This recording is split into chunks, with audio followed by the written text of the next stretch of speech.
All right, scholars, we do have Wednesday's Math Do Now here. We're gonna get right to it. Here's number 1. I always, you know what I'm going to say, so say it with me. We always start with our ones. 7, take away 7, I can do that. I know that might seem a little bit tricky, but you can. If you have 7 on your fingers and you take away 7, you're going to get 0. I do not need to rename any of my 10s or 1s. Next, I'm going to do the 10s column. 1, take away 5. I can't have 1 on my fingers and take away 5. I need to go next door to my hundreds and rename hundreds as 10 tens, which is going to leave me with 11 tens. 11 tens take away 5 tens is 6 tens. And then I'm going to subtract my hundreds. 7, take away 3, and my hundreds column will leave me with 4. 460 should have been your answer. For number 2, true, false, circle T if the equation is true and F if the equation is false. 5 times 5 does not equal 10. That would be 5 plus 5 would equal 10. So this is false.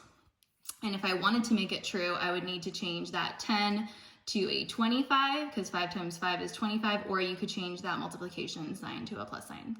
Next, 60 divided by 10, it equals 6. I know that this is true because if I were to count by tens up to 60, I would have 6 on my fingers.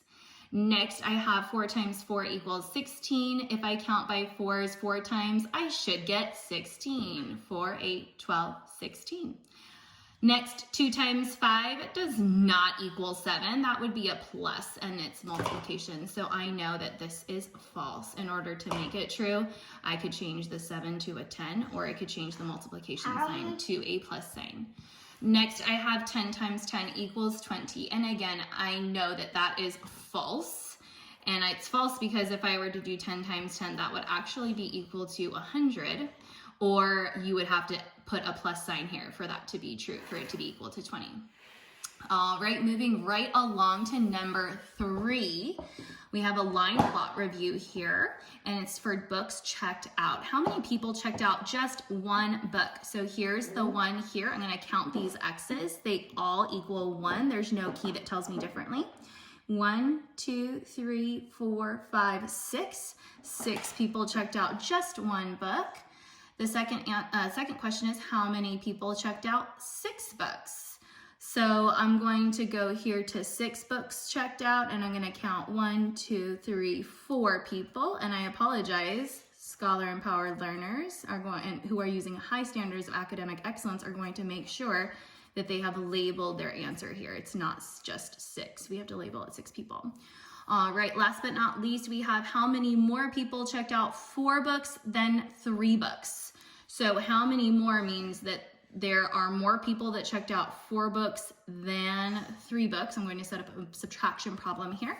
Let's see, there are 1, 2, 3, 4, 5, 6, 7, 8, 9 people who checked out 4 books.